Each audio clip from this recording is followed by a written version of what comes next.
Nama aku Asnaura dengan NIM 002. Nama saya Muhammad Ruslan Fikri dengan NIM 006. Aku Ken Devina dengan NIM 010.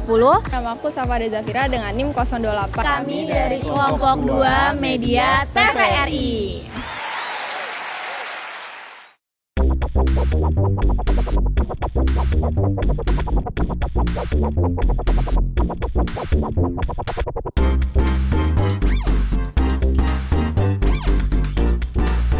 Assalamualaikum teman-teman, kita dari mahasiswa jurnalistik 5A nih. Kita dari kelompok 2 untuk mata kuliah teknik wawancara dan reportase. Kita mau ngapain nih, Ken? Ya, di sini kita mau tahu lebih lanjut tentang teknik wawancara dan reportase dari Media TVRI serta sistem redaksi dari Media TVRI sendiri. Nah, mau tahu kelanjutannya? Let's go!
TVRI sendiri itu seperti apa?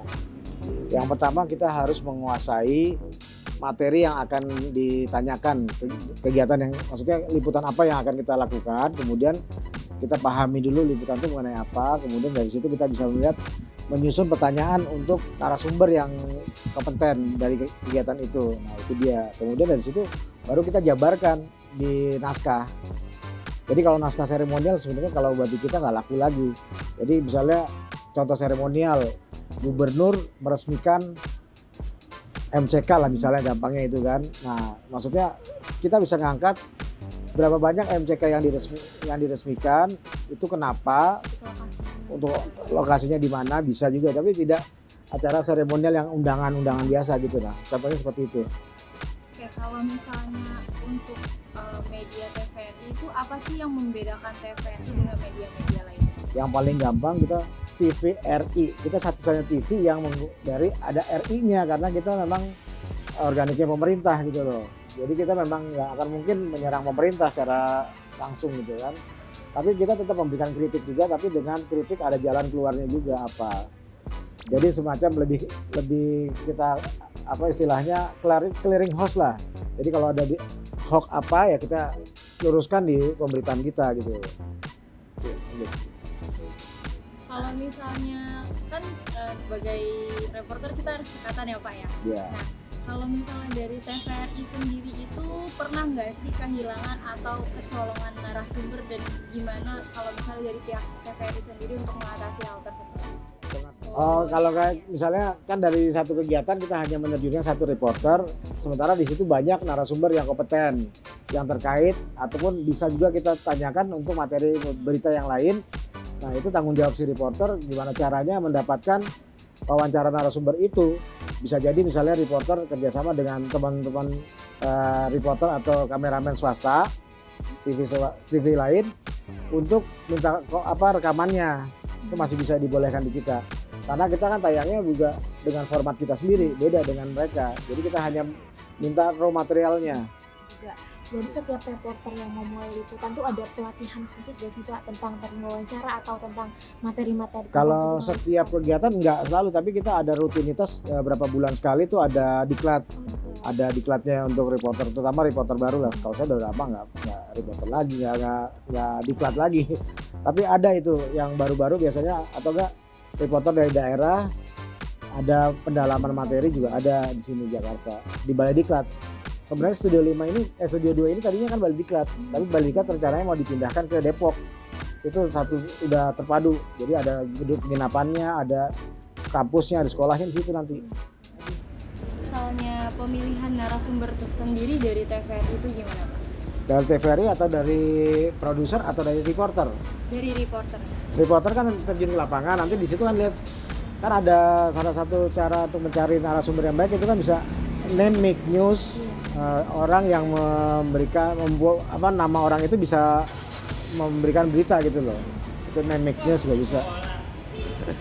Kemudian ada juga apa materi yang bermasalah, lagi aktual topik of the day-nya bisa kita lihat itu siapa yang layak untuk bicara. Nah itu kita bisa lihat yang di lapangan, jadi dari kantor tidak, kecuali memang beritanya udah jelas kayak nanti nih jam 5 ini ada kunjungan PSI ke rumahnya Prabowo. Nah di situ bisa dari Kaisangnya ketua PSI dengan atau enggak Prabowo-nya sebagai tuan rumah, itu bisa kita angkat seperti itu.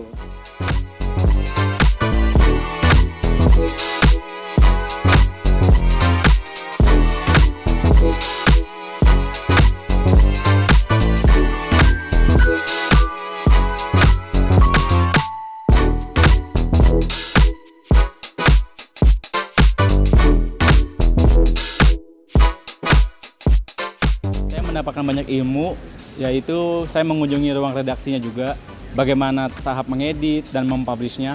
Nah, yang kedua saya ke newsroom Studio 2. Situ saya diajari cara memakai kamera, taking video, dan yang paling penting itu penyampaian tutur kata seperti public speaking.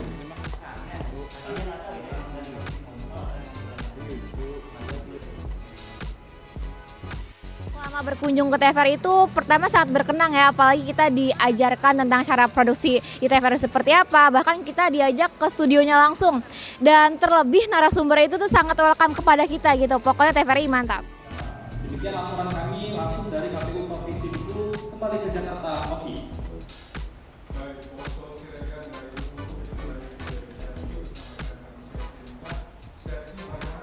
Selama kita berkunjung ke TVRI ini tuh kita dapat pembelajaran yang bisa kita ambil, contohnya kayak teknik wawancara dalam media TVRI itu sendiri, terus juga teknik reportase dalam media TVRI itu sendiri, dan juga kita berkesempatan untuk mengunjungi ruang reportase dan juga ruang studio, yang dimana ruang studio ini kita dapat belajar bagaimana suatu program diproduksi dan juga ditayangkan.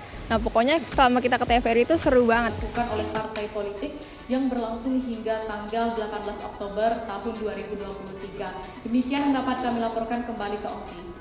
Oke, jadi selama kita ke TVRI, kita ini dapat banyak banget pengalaman dan ilmu ya. Kita juga tahu gimana sih cara proses produksi sebuah acara TV, terus kita juga melihat gimana di sana untuk teman-teman yang lain ketika saat ada produksi berjalan seperti itu. Dan menurut aku itu pengalaman yang sangat keren dan suka banget sih. Kayak kita dapat banyak banget ilmu yang bermanfaat dan juga kita dapat pengenalan mengenai proses sebuah reportase di media TVRI.